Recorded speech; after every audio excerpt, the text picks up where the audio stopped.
Chuck E. Cheese? I don't know, but you better get an ambulance or a cop car there or something, okay?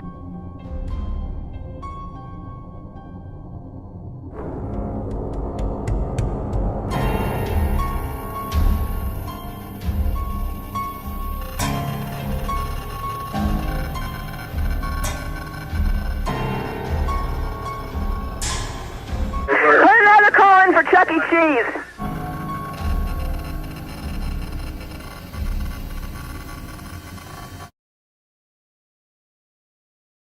Chuck E. Cheese's, known as the place where a kid can be a kid, has been a part of everyone's childhood, including me. This popular pizza chain with arcades and animatronics has spread all around the globe, from California to Texas to Florida to Illinois. But there's one location that I would like to talk about, and that place is Aurora, Colorado. This is one of the most infamous and most talked about locations in all of Chuck E. Cheese history, and not for good reasons. But while everyone is familiar with the location the incident took place at, there's actually more to Chuck E. Cheese in Aurora, Colorado than most people know about, and that's where I come in. So in this video, I will be going over the history of the 3 Chuck E. Cheese locations to call Aurora home. That's right, there's 3 of them. From the location everyone knows about, to the one most have probably never heard of, to the current location. This is the history of Chuck E. Cheese in Aurora, Colorado.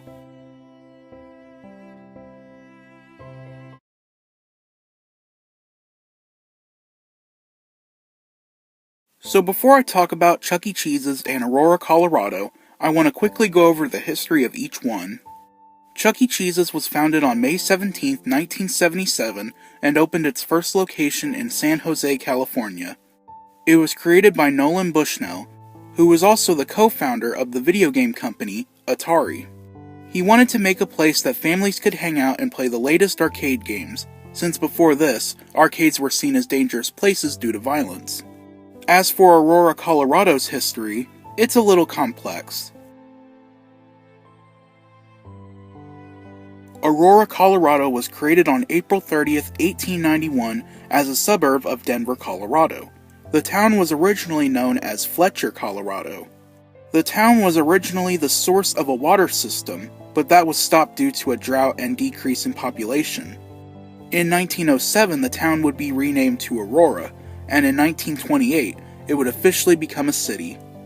It currently has a population of 393,537 as of 2022, making it the 3rd largest city in the state of Colorado. Obviously a great place for a big fat pizza rat to expand to. However, while I've been mentioning Chucky a lot, he wasn't the first one to set up Shack. Instead, it was a certain one-toothed bear in overalls who called the gateway to the Rockies home.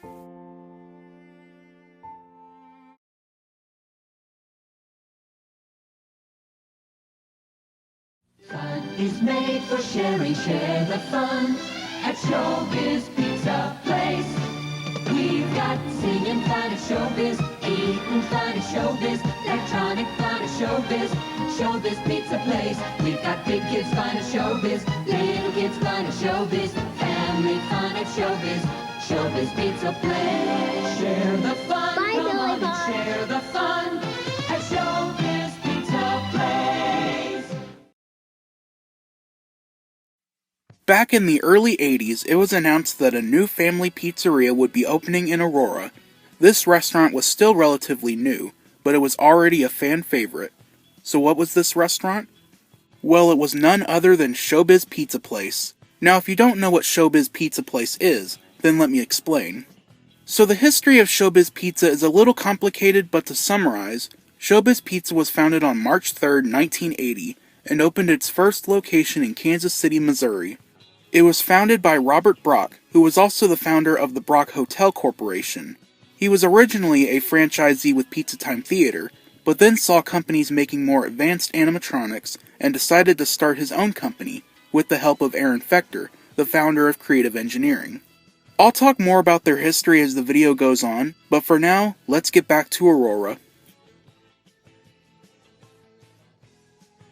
The ShowBiz Pizza Place of Aurora, Colorado opened on January 28, 1981, to the joy of locals everywhere.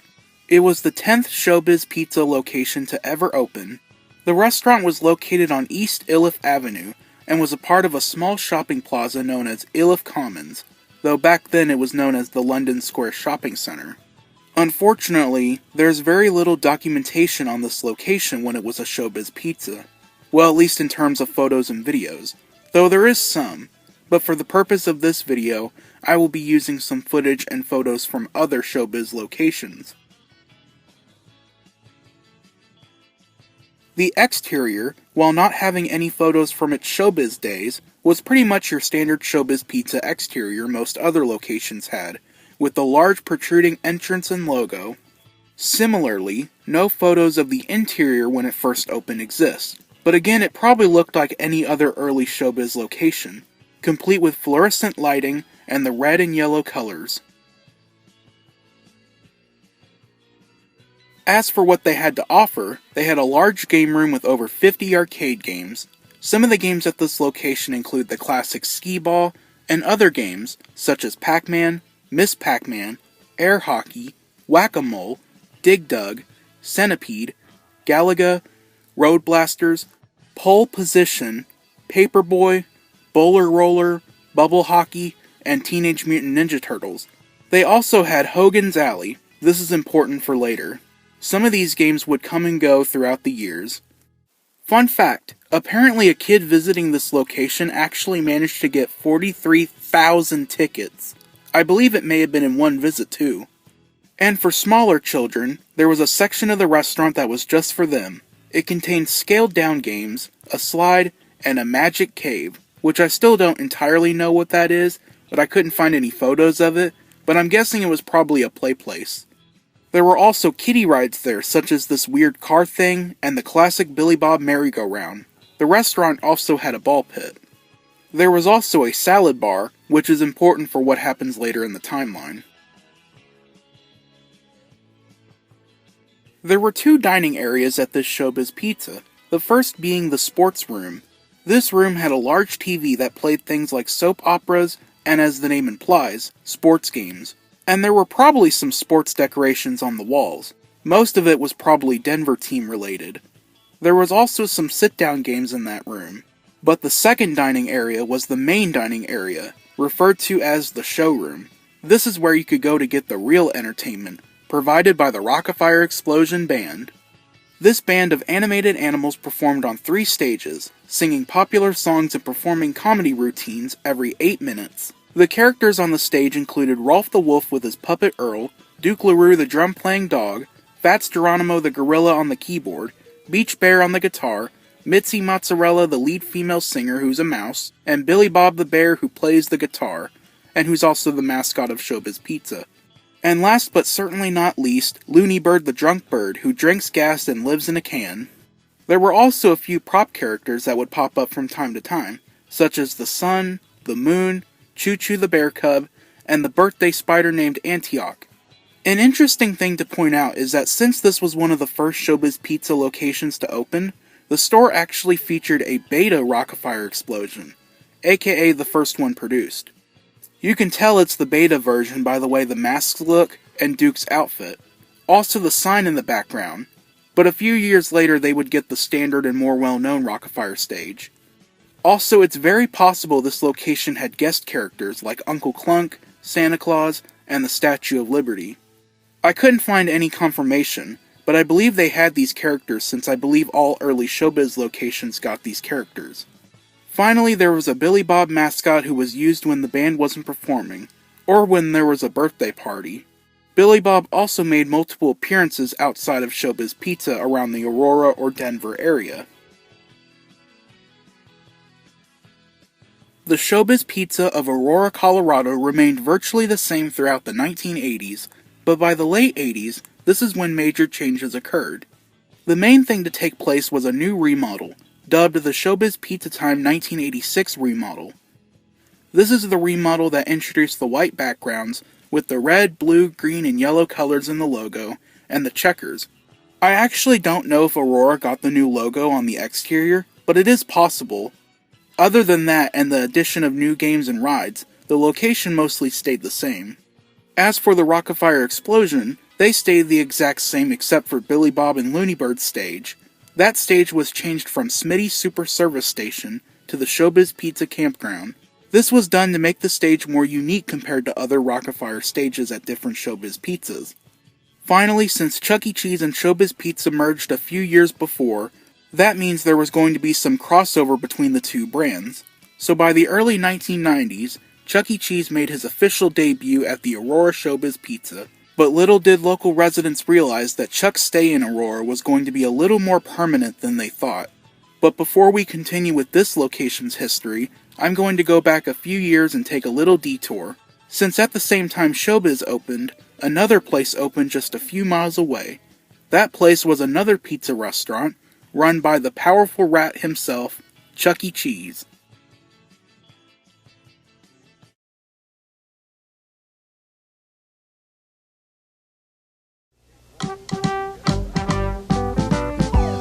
When you see Chuck E. Cheese, he'll sing and play his games. He'll jump and shout and dance about, 'cause Chucky knows the way. The games will ring, the games will buzz, excitement's in the air. The bells will clang, the sirens sound, and you'll be glad you're there. Chuck E. Cheese's, Chuck E. Cheese's, Chuck E. Cheese's Pizza Time Theater. Chuck E. Cheese's Pizza Time Theater. There's a Chuck E. Cheese's Pizza Time Theater near you. In 1982, just 1 year after ShowBiz opened, Chuck E. Cheese's Pizza Time Theater would also open a location in Aurora, Colorado. The exact month or date are unknown, except for the fact that it opened in 1982. The restaurant was located on Peoria Street, which is actually pretty close to the ShowBiz. This wasn't uncommon, as both Chuck E. Cheese and ShowBiz would often try to one-up each other by rapidly expanding and opening new locations miles apart from each other. It was located in the Hoffman Heights Shopping Center and was 12,000 square feet of fun. While the ShowBiz location didn't have much in terms of photos or information, Aurora's Pizza Time Theater has even less. I could find almost nothing on this location, aside from a few things: no newspaper articles, no videos, not even any posts from Facebook groups who remember the location. So most of this chapter will be based off speculation.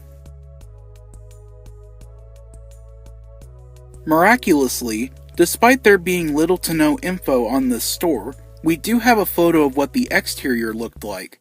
As you can see, it looks pretty great, one of the best Pizza Time Theater exteriors in my opinion. It's a large brown building with yellowish-orangish lights just below the sign and large windows. Above the entrance doors you can see the classic Chuck E. Cheese logo, and below that are some portrait posters.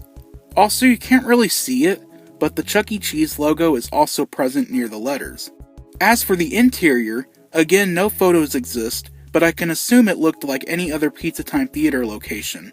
Dark with orangish brown booths, picnic tables, and low lights hanging from the ceiling. They of course had a game room as well as an area for kiddie rides. In one of the few photos I could find of the location, we can see they had a black train ride, and if you look behind that you can see the Chuck E. Cheese carousel. And finally they had a giant ball pit, and probably had other play structures too. And just like every other Pizza Time Theater around the same time, they had an animatronic stage referred to as the balcony stage, since the animatronics were on a balcony attached to the wall. There was also a large maze at the bottom of the stage where kids could crawl around under the animatronics. And speaking of the animatronics, they were the real stars of the restaurant, as they performed 7 to 8 minute shows daily every 15 minutes. They were called the Pizza Time Players, and it included the Warblettes Singing Birds, Chuck E. Cheese, Jasper T. Jowls, Mr. Munch, and Pasquale the Chef. They also had a guest character, none other than the piggy from Paris, Madame Oink. Now I don't know if Aurora's location actually had Madame Oink when they first opened, since their opening date is unknown. For example, if the location opened in early 1982, then they could have had Harmony Howlett, the current guest star at the time. But I know for a fact they did have Madame Oink at some point, since in that photo of the location's exterior, you can see a Madame Oink poster if you zoom in. However, by 1983 she would be replaced by Helen Henny. But interestingly, I found this photo which might be from Aurora, which shows the Madame Oink backdrop is still on the stage, despite Helen taking over. Again, Not sure if this is from Aurora, but nice carpet though. And of course they had a Chuck E. Cheese mascot suit, but there's a chance they might have had the other characters like Jasper, Munch, or Pasquale too, if this photo is anything to go off of. Finally, it isn't known which cabaret or lounge character this location had, but my top 2 candidates are Dolly Dimples or the King. I'm betting it was probably the King, since he was the most common of the 2 characters. And that's pretty much it in terms of this location. It remained pretty much the same for the rest of its existence, hosting a few events here and there, and having their walk-around costumes appear at local events, like this one where Chucky milked a cow. However, on an unknown date in 1984, the location permanently closed after only 2 years in operation. The exact reason for the closure is unknown, but I can probably guess what shut it down. So as most CEC fans know, in 1984 Pizza Time Theater filed for Chapter 11 bankruptcy as a result of declining sales due to the video game crash of 1983. So during the bankruptcy, CEC sold off a bunch of their locations, one of those being the Aurora location as seen in this newspaper ad. Maybe there wasn't a buyer for that location so it was closed down? There's also a chance that the store just wasn't popular enough to keep open. I mean, ShowBiz was already open a whole year before it, and most people probably just went to that over Pizza Time Theater, not to mention its close proximity to the location.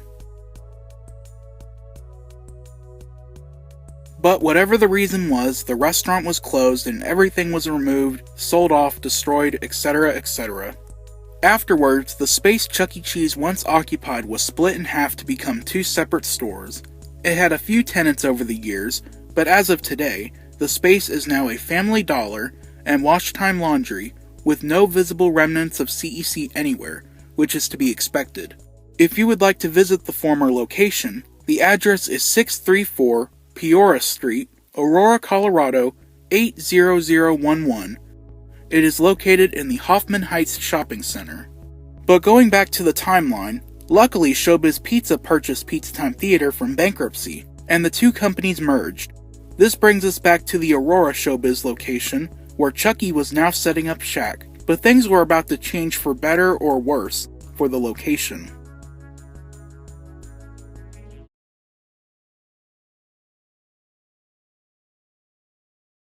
What do you get when you take a ShowBiz Pizza place and change the name to Chuck E. Cheese's? That's right. You get the same terrific pizza, the same fun and games. They're just naming the place after me. So look for the new sign, Chuck E. Cheese's, where a kid can be a kid. As the early 90s came along, the ShowBiz Pizza in Aurora, Colorado was still going strong, but behind the scenes within the ShowBiz Pizza Time Incorporated company, things were anything but going strong.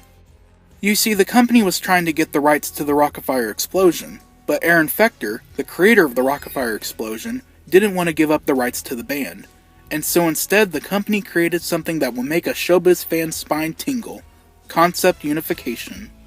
For those of you unaware, concept unification was this process where the Rockafire Explosion would go completely extinct and be stripped down to their mechs, only to be replaced by the Chuck E. Cheese characters, also known as Munch's Make-Believe Band. Rolf the Wolf became Chuck E. Cheese himself, Mitzi Mozzarella became Helen Henny, Fats Geronimo became Mr. Munch, Beach Bear became Jasper T. Jowls, and Duke LaRue became Pasquale the Chef. The prop characters were also replaced. The Sun became the Building, Choo Choo became Munch Jr., Looney Bird became Pizza Cam, and the Spider was removed completely and replaced with the Wink. The Moon, however, stayed behind. This change to the animatronics wasn't the only thing that changed, as the whole company was rebranded and the ShowBiz Pizza name was dropped, in favor of the name Chuck E. Cheese's Pizza, though some stores still kept the ShowBiz name. I believe the Aurora location didn't keep the ShowBiz name, instead they opted to change it to Chuck E. Cheese's Pizza, which, speaking of Aurora, they received concept unification around 1991. This saddened many ShowBiz fans as the characters they knew and loved for years was now dead, and in their place were essentially knockoffs. Now I do actually like the Chuck E. Cheese bots, but it's still sad to see the Rockafire go.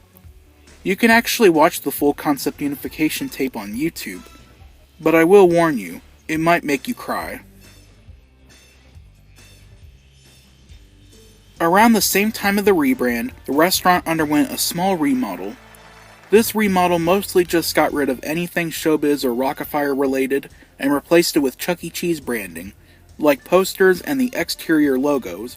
They would also receive some new games. Also, while they did already have a Chucky costume, they would also receive a Helen, Pasquale, and Jasper costume. They might have also gotten Munch too, but I'm not sure. And from that point onwards, the location continued with business as usual. That was until a certain day. A day that would go down in CEC history forever. A tragedy that, despite happening so long ago, still had a massive impact. And I'm warning you now, if you're uncomfortable with certain heavy topics, then please skip this chapter. You can skip to this timestamp if needed.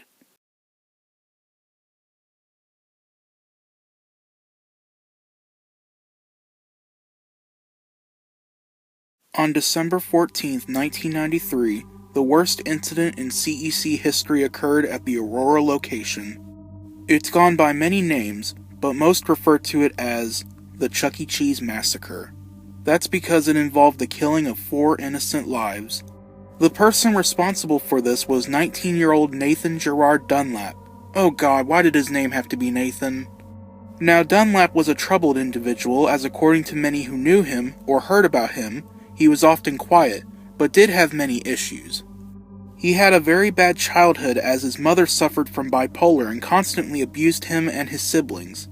His father wasn't much better, as he too would beat Nathan, even in public. Dunlap also had a criminal record prior to the tragedy. He had many run-ins with the law, from robbing places to selling drugs. In May 1993, Nathan got a job at the Aurora Chuck E. Cheese's as a kitchen worker, but this didn't last long, as just 2 months later in July 1993, he was fired after he and his manager had disagreements over scheduling hours.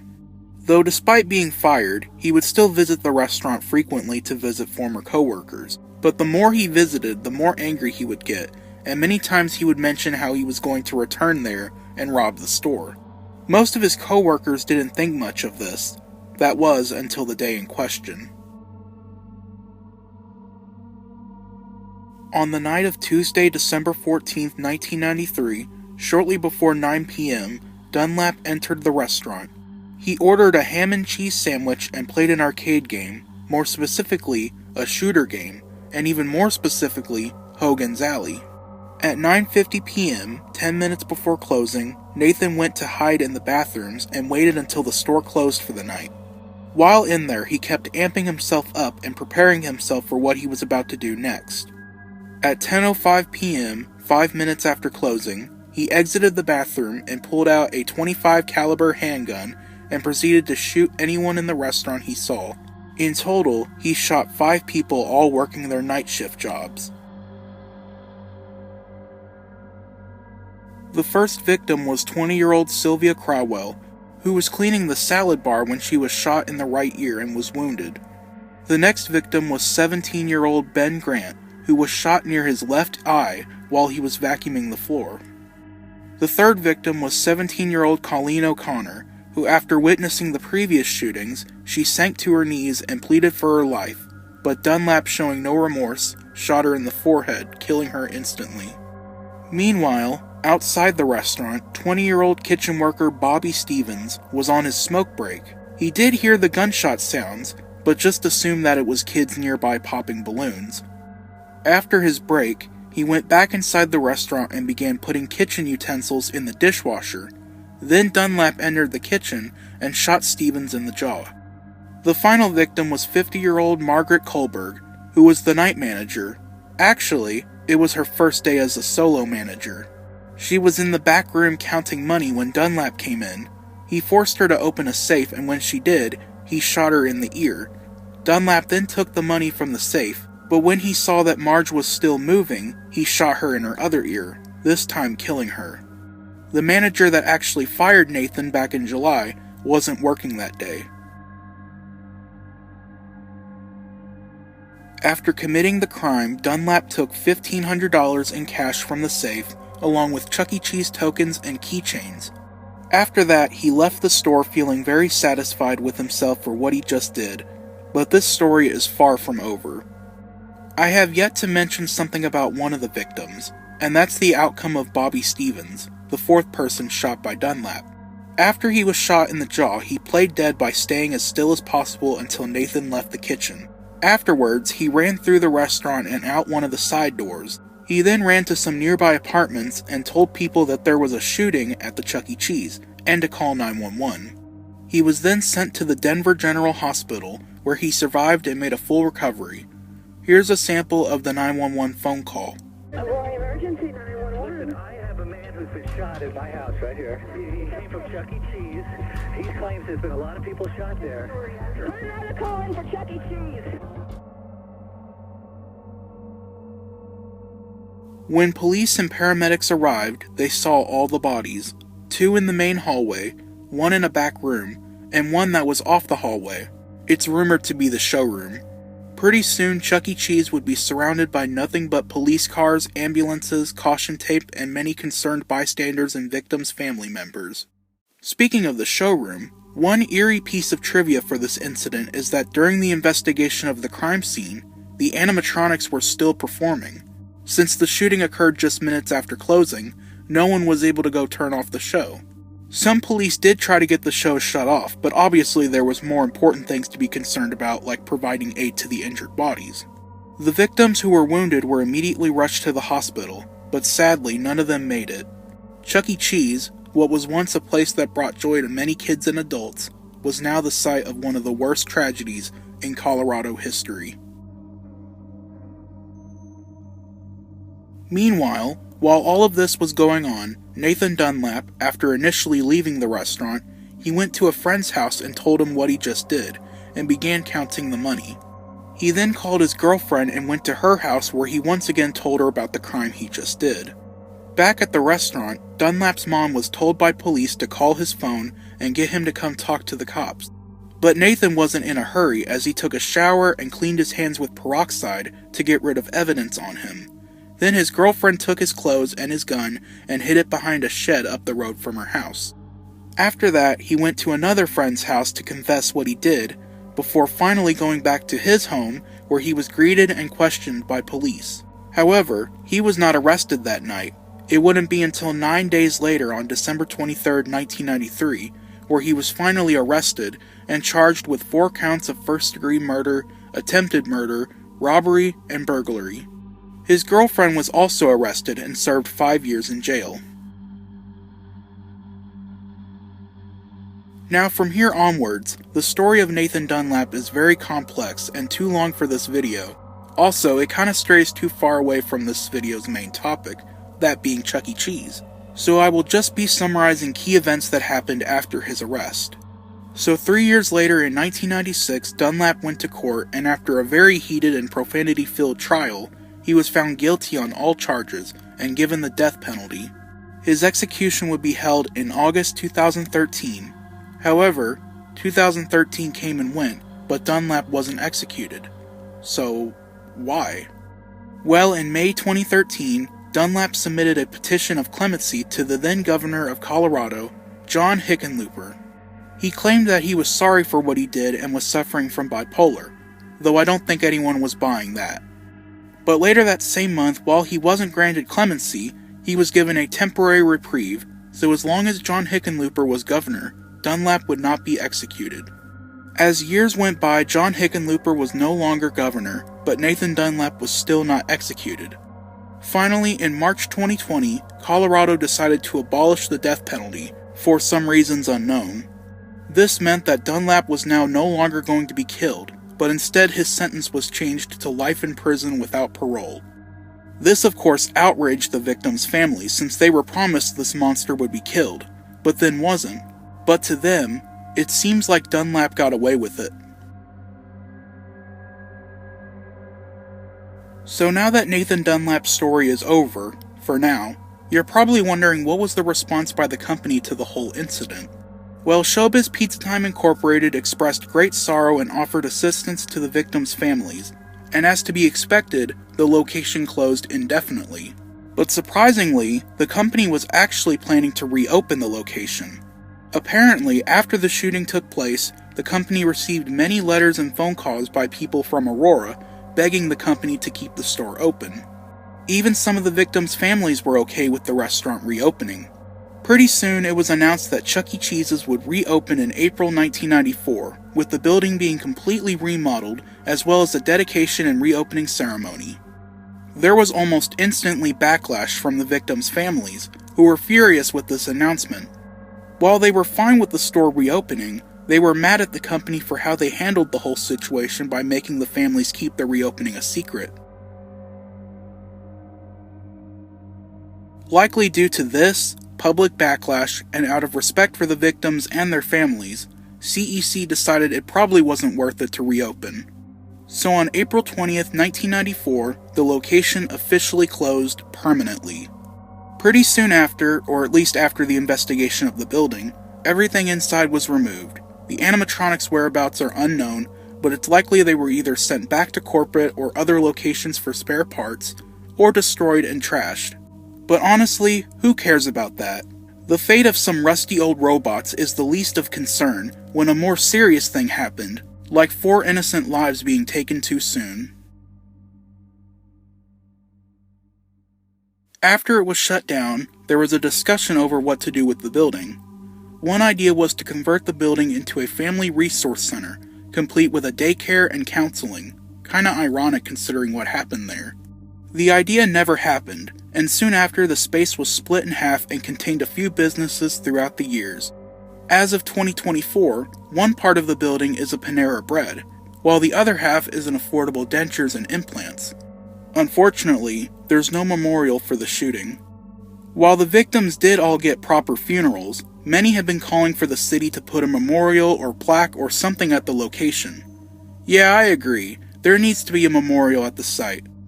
If you would like to visit the site of the former location, then the address is 12293 East Iliff Avenue, Aurora, Colorado 80014.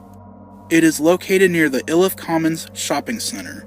To close this chapter, all I can say is rest in peace to all the victims of that horrible night, and my thoughts and prayers are with their families.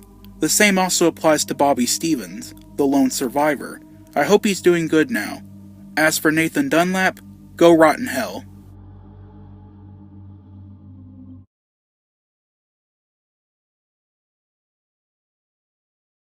Practice and I'll take you to Chuck E. Cheese's.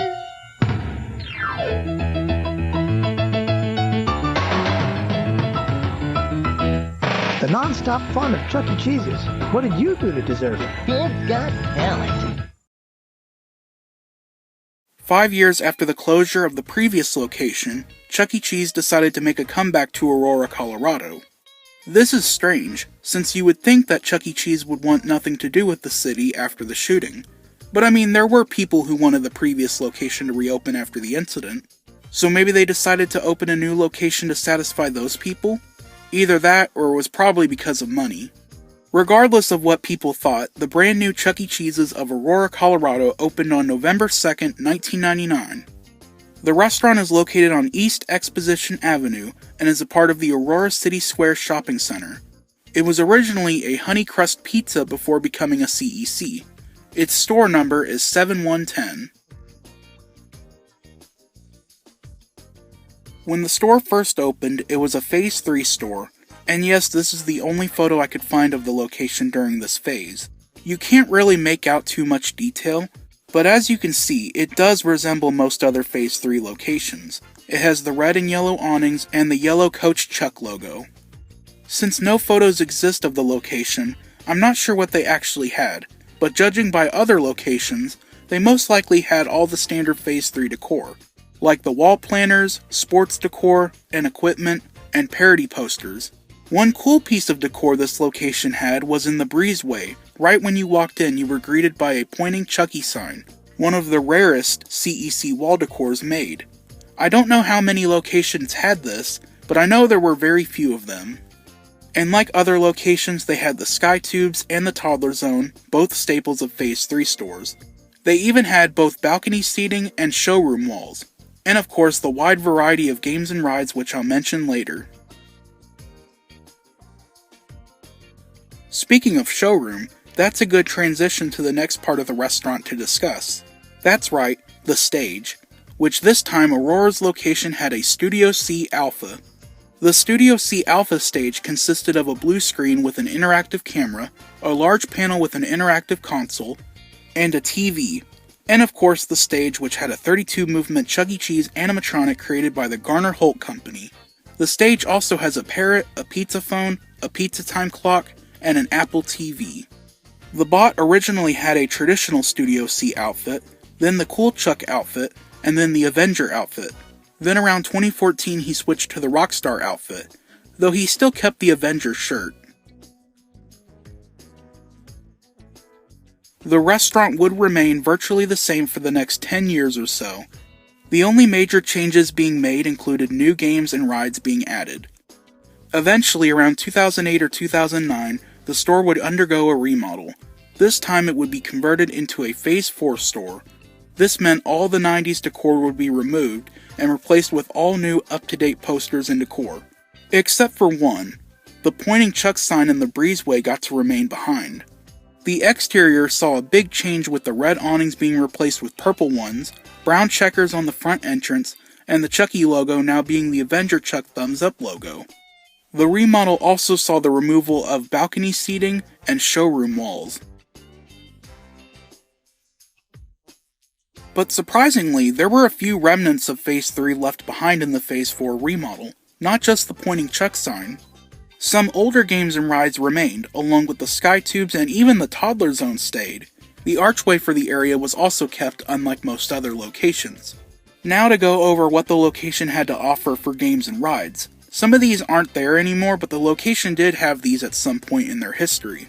Anyways, some games at the store include Air Hockey, Guitar Hero, The Price is Right, Jumpin' Fantasy, Deal or No Deal, Skee Ball, many basketball games, Dog Pounder, Dino Pop, and Buzzy Buzzy Bee. Newer games added later included Slither.io, Monopoly, and Barrel of Monkeys. As for rides, these include a fire truck, the Kentucky Derby, a carousel, the Hot Chocolate Cup, a very creepy bus, the infamous clock ride, and a fan favorite of the channel, the giraffe ride. Probably one of the best rides CEC has, as you get a good panoramic view of the whole restaurant. Oh, and I can't forget the Chucky photo ride, which went through a few changes throughout the years. And that's pretty much it for this location, or at least during its first 20 years. Not many changes occurred, other than new games and rides being added and the Studio C Alpha being changed up a bit. This includes the removal of the blue screen and camera along with the console. It was replaced with the Ticket Blaster background, since the Ticket Blaster was moved to that spot. You know what? That backdrop looks pretty familiar. I feel like I've seen it before. But unfortunately, nearly 20 years after first opening their doors, this CEC location would be changed for the worse.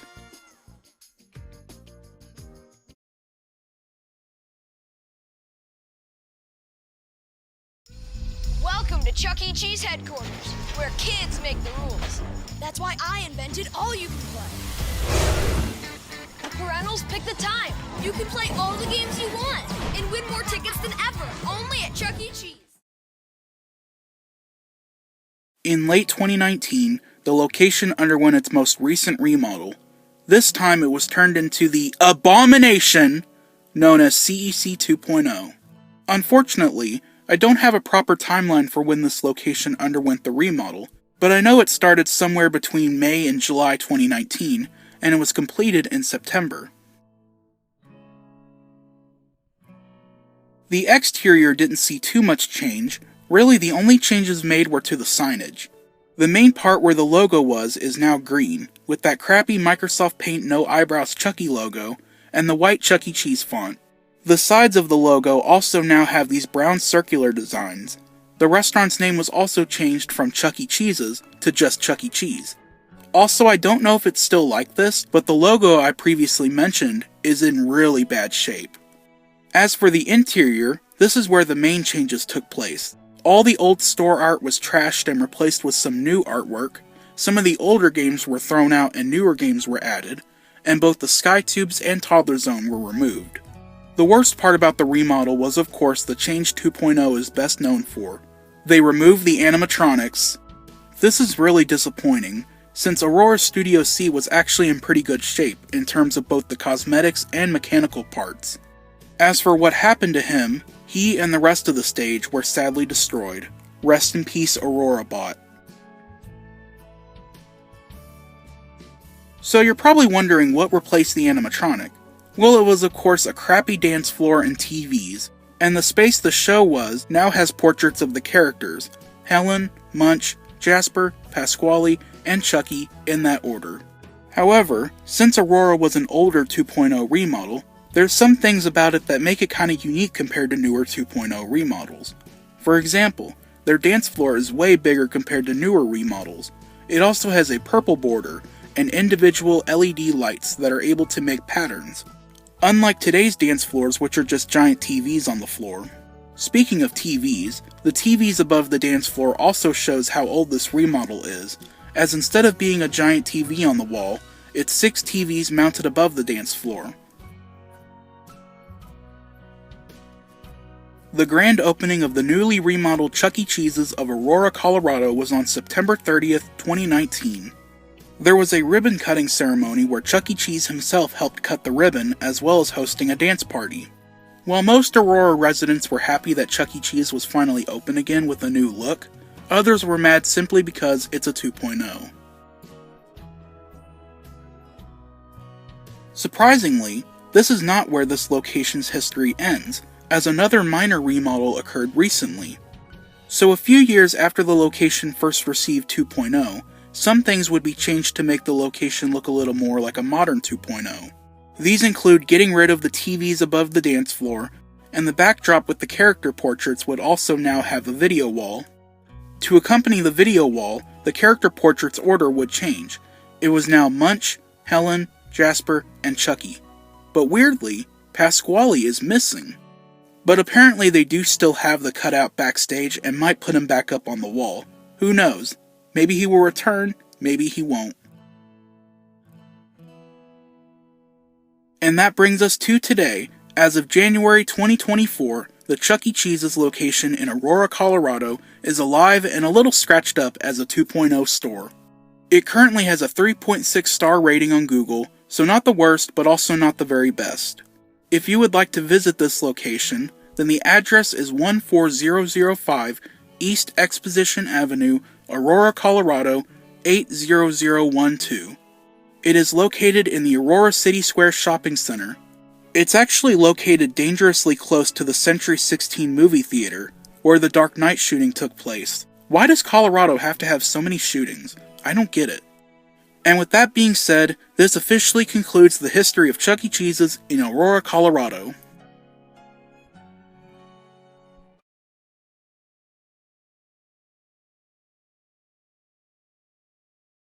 And there you have it, the history of Chuck E. Cheese's in Aurora, Colorado. This was a tough location to cover, not just because of the shooting, but also the lack of information and photos not related to the incident. That's why it also took a while to release. That, and also Christmas delayed a few plans, but I'm thankful I was able to finish the location's history. If you have any questions, let me know in the comments section down below. Please like, share, and subscribe, and comment down below if you have any memories from visiting this location, or if there's anything that I missed.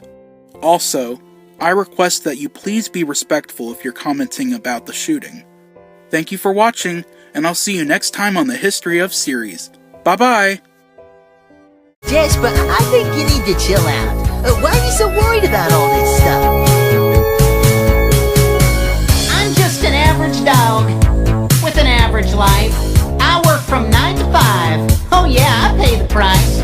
What I want is to be left alone in my average home. But why do I always feel like I'm in the twilight zone? And I always feel like somebody's watching me, and I have no privacy. Oh, I always feel like somebody's watching me. Tell me, is it just a dream? When I come home at night, I bolt the door real tight.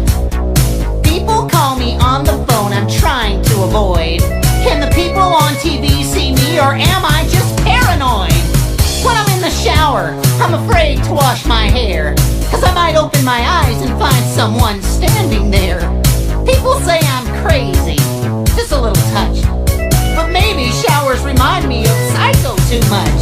That's why I always feel like somebody's watching me. Who's playing tricks on me? Oh, I always feel like somebody's watching me. tell me it can be.